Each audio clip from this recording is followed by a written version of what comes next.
Hello students, काल आपण याच्या अगोदरच्या लेक्चरमध्ये एक्सरसाइज 4.2 मध्ये अप टू क्वेश्चन नंबर 12 घेतलेले होते. इथे बघा क्वेश्चन नंबर 13 to 15 हा क्वेश्चन 1 आहे. त्याच्यानंतर सेकंड क्वेश्चन मधले पुढचे क्वेश्चन्स आपण घेणार आहोत. आता क्वेश्चन नंबर 13 फर्स्ट क्वेश्चन मधला एक्झाम्पल नंबर 13 बघूया.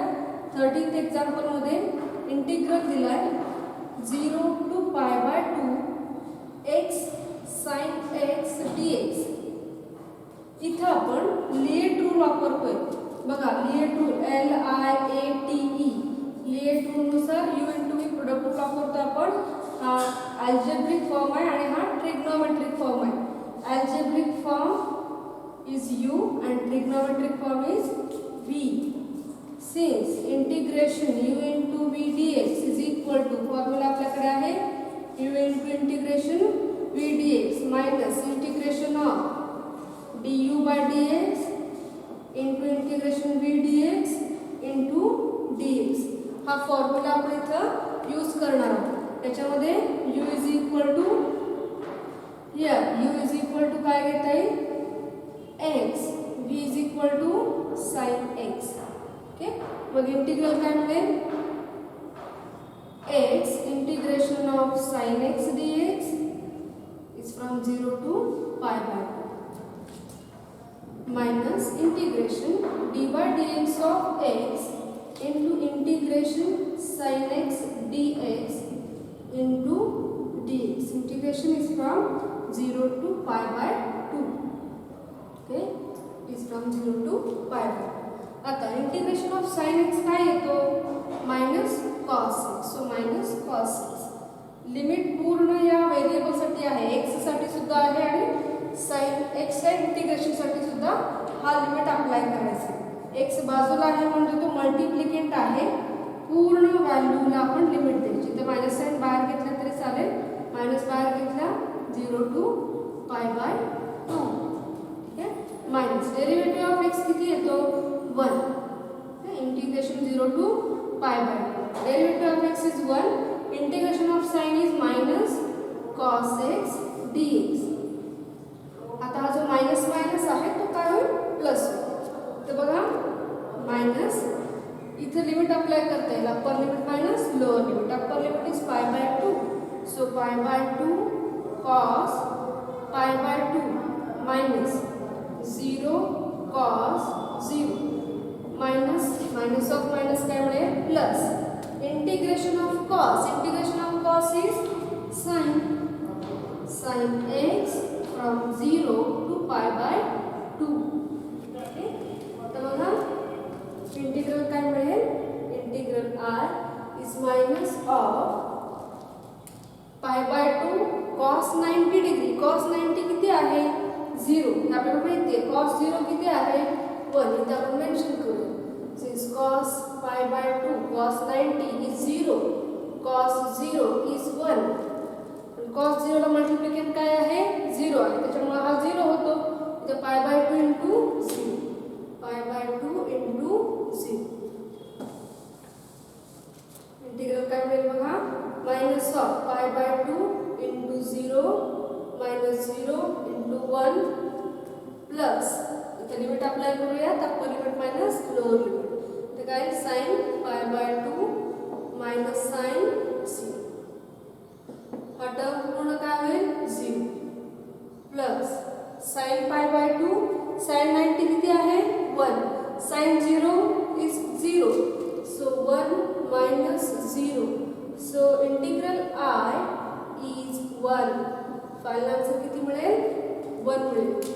ठीक आहे, इथे आपण लिएट रूलचा वापर केला त्यानुसार एक्झाम्पल सोडवले.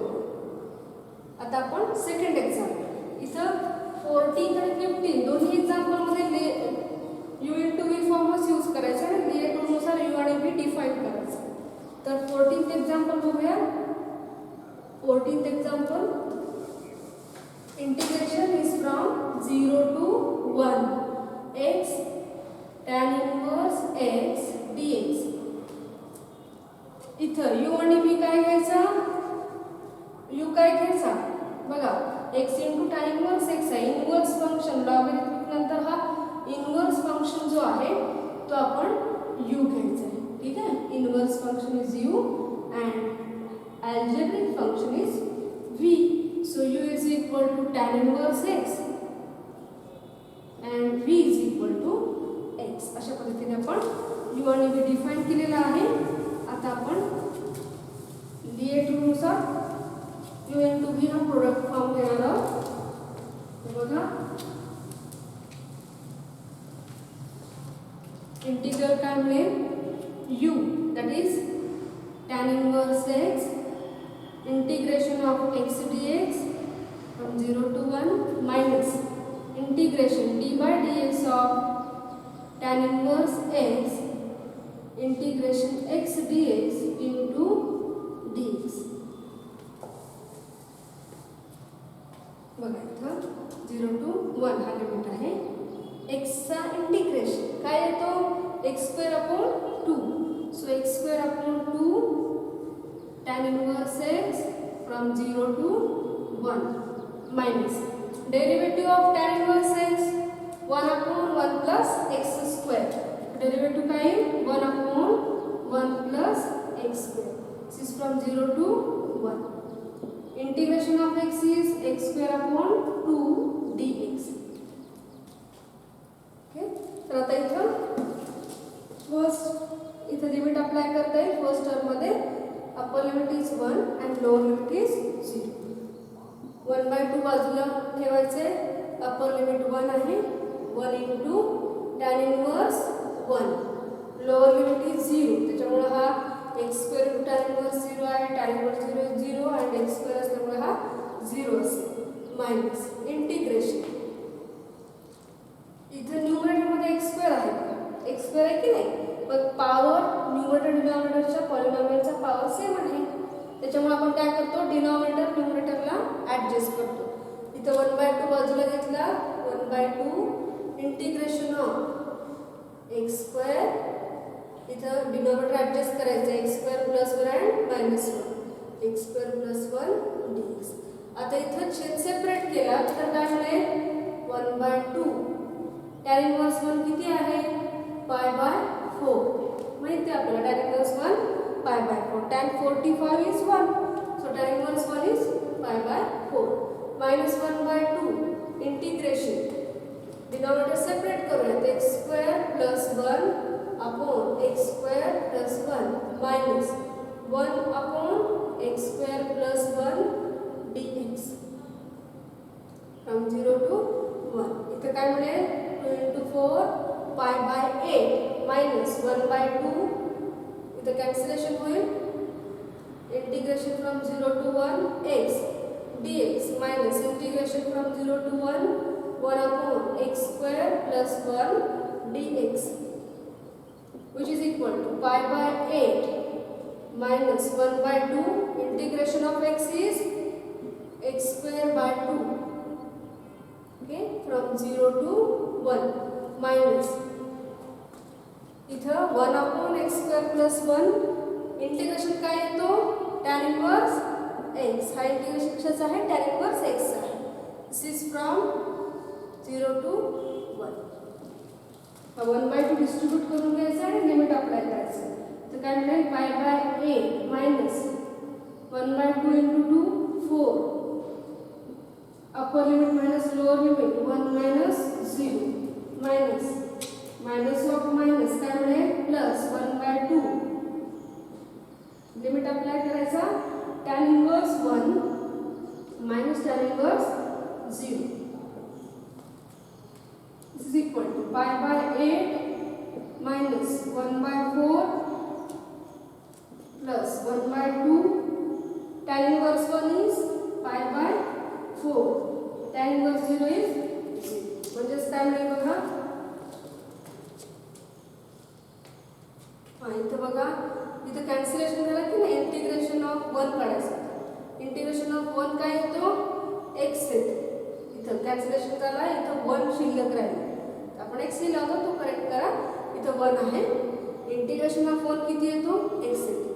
मग x इथं 1/2 शिल्लक राहील. Upper limit is 1 lower limit is 0. म्हणजे इथं काय मिळणार आहे 1/2. आता इथं आपण सिम्प्लिफाय करूया तर आन्सर आपल्याला फायनली काय मिळेल बघा. हा π/8 मायनस 1/2 प्लस π/8. π/8 किती टाइम्स आहे 2 times. So 2 times π/8 minus 1/2. So 2 4s are 8. So final answer integral I is equal to π/4 minus 1/2. This is a required integral. अशा पद्धतीने आपण लिएट रूलचा वापर करून u into v फॉर्म घेऊन एक्झाम्पल सोडवून घेऊया. ठीक आहे. आता आपण 15th एक्झाम्पल कडे जाऊया. क्वेश्चन 1 मधला last example 15th example. Integral is 0 to infinity x e raised to minus x dx. पुन्हा u into v form u आणि v डिफाइन करायचं प्रॉपरली. इथं बघा एक्सपोनंट जो असेल एक्सपोनेन्शियल जर फॉर्म असेल तर तो v असतो आणि हा अल्जेब्रिक फॉर्म आहे x तो आपला ऑब्वियसली u असेल. u आणि v व्यवस्थित डिफाइन करायचं आणि इंटिग्रेट करायचं. तर बघा here u is x and v is e raised to minus x.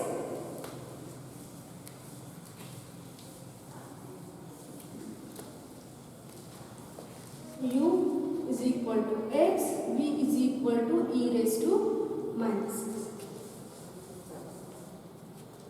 So integral I is 0 to infinity. ठीक है. u into v फॉर्म घेऊया.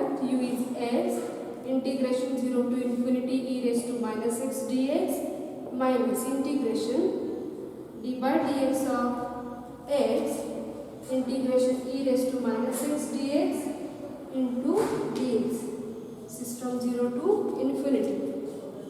Now x 0 to infinity e raised to minus x. e raised to minus x integration e raised to minus x upon minus 1 from 0 to infinity.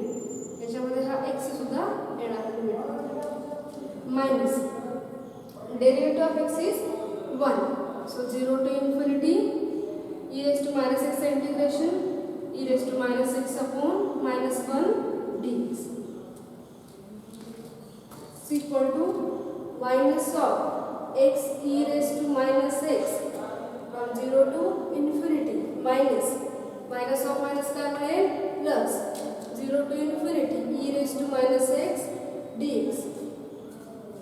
This is equal to limit apply करूया. Infinity limit upper limit आहे infinity e raised to minus infinity plus minus lower limit 0 e raised to minus 0 plus e raised to minus x integration e raised to minus x upon x minus 1 derivative of minus x minus 1. It is from 0 to infinity.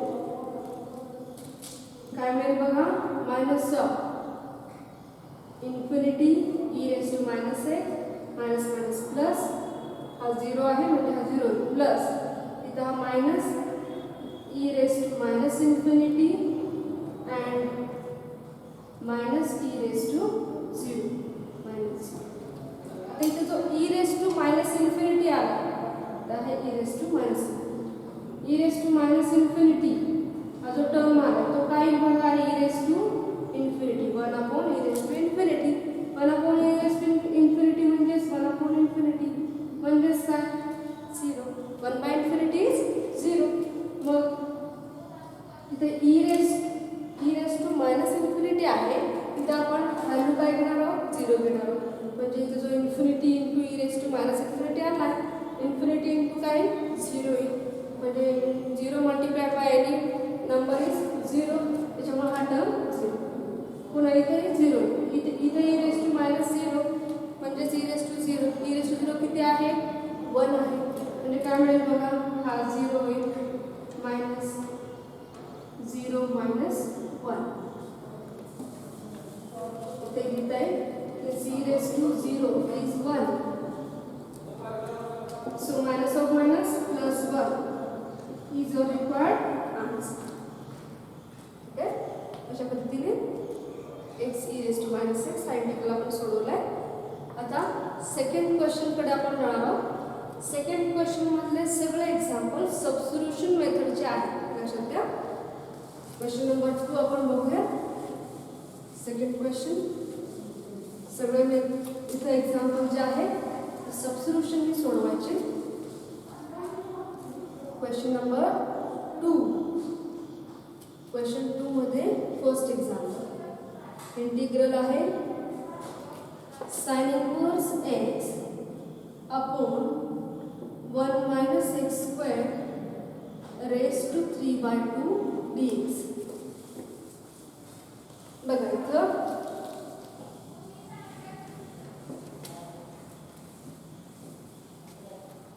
आपण substitution काय द्यायचं बघा. Obviously sin inverse x ला t द्यायचं. काय बघा, put sin inverse x is equal to t. मग x is equal to काय मिळेल, sin t. डेरिव्हेटिव्ह काय बघा, dx is equal to derivative of sin cos t dt. dx कशाने रिप्लेस करायचा, cos t dt. आता इथे लिमिट काय आहे, 0 to 1/√2 हा लिमिट आहे. जर आपण व्हेरिएबल चेंज करत असतो एक्झाम्पल मध्ये तर आपल्याला लिमिट सुद्धा चेंज करावा लागेल. व्हेरिएबल आपण x टू t करतोय, मग लिमिट पण करस्पॉन्डिंगली चेंज करायचं. आता इथे लिमिट लिहूया. तुम्हाला x is equal to 0, t is equal to काय मिळेल, sin इनवर्स 0. sin इनवर्स 0 म्हणजेच काय मिळेल, sin ऑफ 0 कोणत्या अँगलसाठी आहे, sin 0. sin inverse of sin 0 म्हणजेच किती, 0. So where x is equal to 0, t is equal to 0. त्याचप्रमाणे where x is equal to 1/√2, t काय मिळेल बघा, sin inverse of 1/√2. तर sin कोणत्या अँगलसाठी 1/√2 आहे आपल्याला माहिती आहे. sin 45 degree is 1/√2. म्हणजे इथे काय लिहिता येईल, sin inverse of sin 45 म्हणजेच किती, 5/4. म्हणजे t इज इक्वल टू काय मिळेल, sin इनवर्स आणि sin कॅन्सल होईल आणि 5/4. म्हणजे लिमिट 0 to 1/√2 होता. व्हेरिएबल चेंज केल्यामुळे तो काय येईल, 0 to 5/4 हा लिमिट येईल. इंटिग्रल काय असेल, 0 to 5/4. sin inverse x is t, dx is cos t dt upon 1 minus x square. x काय आहे, sin t, sin square t raised to 3/2. So see 0 to 5/4 t cos t upon 1 minus sin square is cos square t raised to 3/2. आता इथं cos square raised to 3/2 आहे. हा डिनॉमिनेटरचा 2 हा power 2 सोबत cancel होईल. म्हणजे काय मिळेल, 0 to 5/4 t cos t upon काय शिल्लक राहिला, cos cube t dt. इथं 1 टाइम्स cos विल कॅन्सल. किती cos शिल्लक राहिले, 2 cos शिल्लक राहिले. 0 to 5/4 t upon cos square t dt. आता 1 अपॉन cos square म्हणजेच काय, sec square. म्हणजे इंटिग्रल काय मिळेल बघा, 6 from 0 to 5/4 t into sec square t dt. आता इथे लिएट रूल यूज करायचे. हा ट्रिग्नोमेट्रिक फॉर्म आणि हा ट्रिग्नोमेट्रिक फॉर्म आहे आणि हा अल्जेब्रिक फॉर्म आहे. t is algebraic form and sec square is trigonometric form. LIATE rule नुसार u is t and v is sec square t. मग आपण डायरेक्टली इथे लिहूया, t integration of sec square t dt minus integration is from 0 to 5/4 d by dt of t integration sec square t dt into dt is equal to t integration of sec square is tan t. This is from 0 to 5/4 minus derivative of t is 1. 0 to pi by 4 sec square t चे integration tan t dt. आता इथं integration कशाचं करायचं आहे? tan t चे integration. tan t चे integration log of sec. मग इथं t tan t from 0 to pi by 4 minus हा काय log of sec t from 0 to pi by 4. तर लिमिट अप्लाई करूया. Upper limit minus lower limit. So pi by 4 tan pi by 4 lower limit is 0, so minus 0. 0 multiplied by tan 0 is 0 minus log of sec pi by 4 minus log of sec 0 is equal to pi by 4 tan pi by 4 ची value किती आहे? 1 आहे. त्यामुळे हा 1 येतो minus log of sec pi by 4 किती? √2 आणि sec 0 किती आहे? 1. So minus 1 minus plus log 1. आता log 1 ची व्हॅल्यू किती आहे? log 1 हा 0 आहे आपल्याला माहिती आहे. Since log 1 is 0, so our final answer is pi by 4 minus log √2 is our required answer. तर log √2 जो आहे तो 2 raised to 1 half घेऊन तुम्ही पॉवर 1/2 समोर घेऊ शकतात. 1/2 log 2 असं केलं तरी चालेल. ठीक आहे. अशा पद्धतीने हे एक्झाम्पल सोडवायचे. सबस्टिट्यूशन मेथड आहे. इथं लिमिट चेंज करायला विसरायचं नाही. व्हेरिएबल चेंज झाला तर लिमिट चेंज होईल हे लक्षात घ्यायचं. आता आपण सेकंड एक्झाम्पल करूया. सेकंड एक्झाम्पल क्वेश्चन 2 मधला 0 to pi by 4 sin 2x upon sin raised to 4x plus cos raised to 4x dx. इथे सबस्टिट्यूशन मेथडचा वापर करायचा आहे, पण त्या अगोदर आपल्याला इथे ॲडजस्टमेंट करावी लागेल. इथं मेथड भरपूर आहे. तुम्ही कोणत्याही मेथडने सोडवू शकता. तुमचं इंटिग्रेशन हा टॉपिक झाला आहे म्हणजे तुम्हाला कोणत्याही मेथडने ते सोडवता येईल. पण आपण प्रॉपर मेथड घेऊयात जे आपल्याला सिम्प्लिफाईड फॉर्म देईल. बघूया. इथे जो sin 2x आहे तो स्प्लिट करायचा आहे. sin 2x फॉर्म्युला यूज केला तर काय मिळेल? 2 sin x cos x.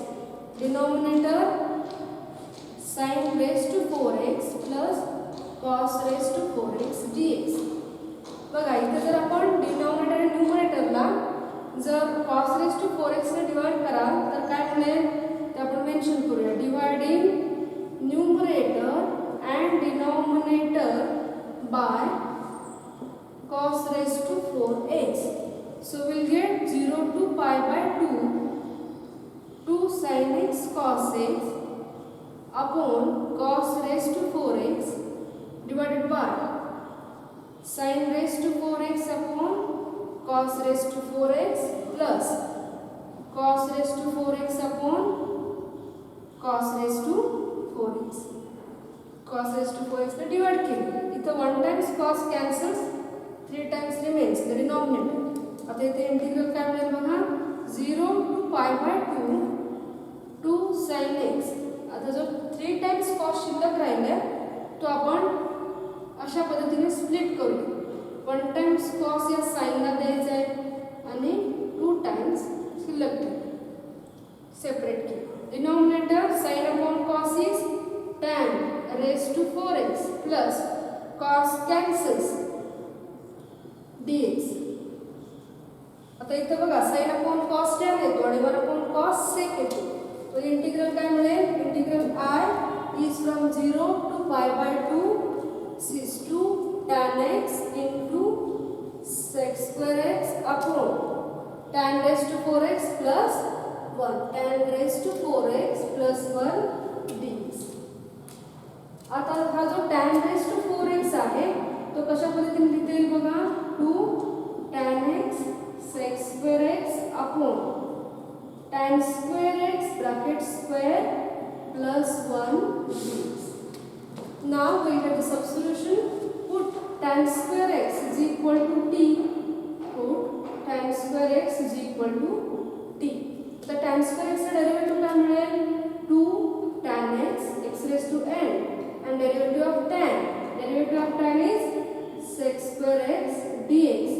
Equal to dt. म्हणजे हा जो 2 tan x x square x dx आहे तो कशाने रिप्लेस करायचा, dt ने रिप्लेस करायचा. आता इथे व्हेरिएबल आपण चेंज केलंय म्हणजे लिमिट सुद्धा चेंज करावं लागेल. Limit when x is equal to 0 t is equal to tan square 0. Tan 0 is 0, so t is equal to 0. And when x is equal to pi by 2, t is equal to tan pi by 2. तर बघा इथं जो आहे आपण third example घेतोय. तर third example घेतोय. इथे लिमिट आहे 0 to pi by 4. 0 to pi by 4 हा लिमिट आहे. इथे pi by 4 करा. आणि इथं pi by 2 असेल तर लिमिट वेगळं आहे. लगे लक्षात येईल आपल्याला करेक्शन काय करायचं आहे. तर 0 to pi by 4 हा लिमिट पाहिजे. इथे pi by 4 असेल तर tan pi by 4 किती येतो 1. म्हणजे tan square pi by 4 1 square म्हणजेच 1 येईल. मग इंटिग्रल काय मिळेल 0 to 1 लिमिट चेंज केला 2 tan x x square x dx is dt upon इथे काय मिळेल t square plus 1. T square plus 1. आता 1 अपॉन 1 प्लस टी स्क्वेअर हा इंटिग्रल आपल्याला माहिती आहे 1 अपॉन 1 प्लस t square is tan inverse t. Integral I काय मिळेल tan inverse t is from 0 to 1. तर लिमिट अप्लाय करूयात. Upper limit minus lower limit. tan inverse 1 minus tan inverse 0.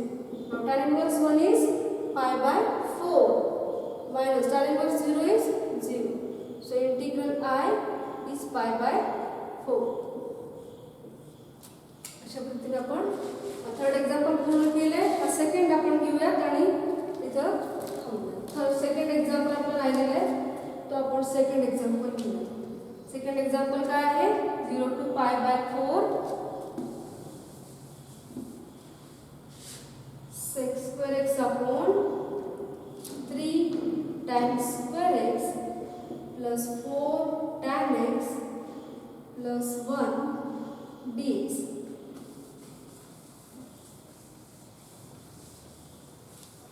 बघा इथंही सबस्टिट्यूशन काय द्या tan x is equal to t. tan चा derivative numerator मध्ये दिसतोय sec square x dx is equal to dt. Substitution method use केली तर limit सुद्धा चेंज करायचे. व्हेरिएबल चेंज झाला तर लिमिट चेंज होईल.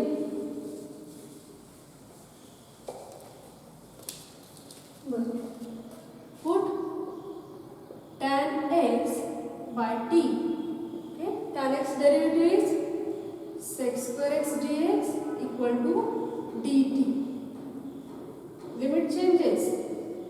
When x is equal to 0, t is equal to tan 0 that is equal to 0. When x is equal to pi by 4, t is equal to tan pi by 4 which is equal to 1. मग integral काय मिळेल limit change होईल 0 to pi by 4 च्या ऐवजी 0 to 1 मिळेल. इथं sec square x dx is dt. So dt denominator 3t square plus 4t plus 1. आता इथे तुम्ही पार्शियल फॉर्म यूज करा किंवा स्क्वेअर ब्रॅकेट ॲडजस्ट करा. आपण इथे स्क्वेअर ब्रॅकेट ॲडजस्ट करूया. इथं t स्क्वेअरचं कोएफिशियंट किती आहे 3. तो किती आणायचा तो 1 आणायचा. त्यासाठी 3 कॉमन 1/3 बाहेर घेतला काय मिळेल 0 to 1 1 upon t square plus 4/3t plus 1/3 dt. 3 आपण कॉमन घेतलं. आता इथे मिडल एलिमेंट ॲडजस्ट करायचा त्याप्रमाणे लास्ट एलिमेंट घ्यायचं. इंटिग्रल काय मिळेल integral I is equal to 1/3 0 to 1 1 upon t square plus 2 times किती मिळेल 2/3 t. लास्ट एलिमेंट कशाचा स्क्वेअर पाहिजे 2/3 चा स्क्वेअर म्हणजे 4/9 म्हणजे प्लस 4/9 आणि मायनस 4/9 आपल्याला घ्यायचं मायनस 4/9 आणि प्लस 1/3 ॲज इट इज. इथे आपण ॲडजस्टमेंट केली मिडल एलिमेंट ॲडजस्ट केला त्याप्रमाणे लास्ट एलिमेंट घेतला आणि वापस केला. +4/9 आणि -4/9. ओके, +4/9 आणि -4/9. कोणता ब्रॅकेट मिळेल बघूया. 0 to 1 1 अपॉन हा स्क्वेअर ब्रॅकेट काय मिळतो t + 2/3 bracket square a + b bracket square इथे मिळतो. इथे -4/9 + 1/3 आहे. इथे काय करता येईल -4/9 इथे 9 येण्यासाठी 3 ने मल्टिप्लाय डिवाइड केला तर काय मिळेल -4 + 3/9 -1/9 म्हणजेच -1/3 चा स्क्वेअर हा इथे आपल्याला घेता येईल. तर काय करता येईल -1/3 ब्रॅकेट स्क्वेअर dt. आता इथे फॉर्म्युला यूज करायचा. Since integration 1/x² - a² dx is equal to formula काय आहे 1/2a log of x - a upon x plus a plus c. हा फॉर्म्युला इथे अप्लाय करायचा आहे. काय मिळेल 1/3 1/2a a is 1/3 log of x minus a t plus 2/3 minus 1/3 upon x plus a t plus 2/3 plus 1/3 plus c. इथे 3 cancel होईल so 1/2 तर plus c च्या ऐवजी आपल्याकडे लिमिट आहे 0 to 1 हा लिमिट अप्लाय केला तर काय मिळेल log of t plus 2 minus 1 3 is 1/3 upon t plus 2 plus 1 is 3/3 from 0 to 1. आता इथे ॲडजस्टमेंट केली तर काय मिळेल बघा integral r is equal to 1/2 log of cross multiplication करून छेद समान करूया. Denominator common cancels so 3t plus 1 upon 3t plus 3 is from 0 to 1. now upper limit minus lower limit limit apply करूया म्हणजे आपल्याला फायनल आन्सर मिळेल.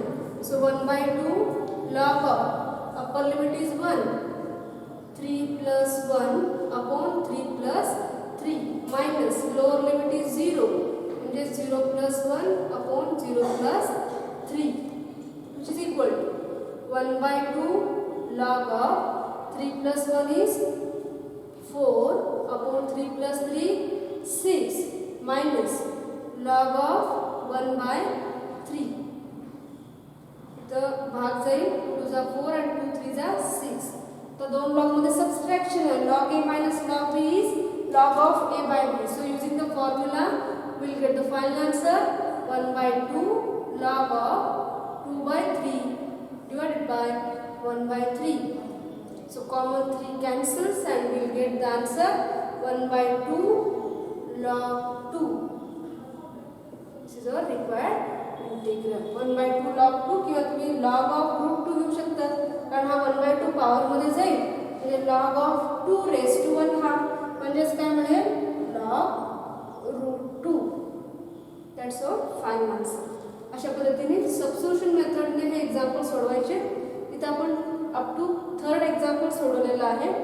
Next लेक्चरमध्ये 2nd क्वेश्चनमध्ये पुढचे एक्झाम्पल आपण कंटिन्यू करणार. थँक्यू.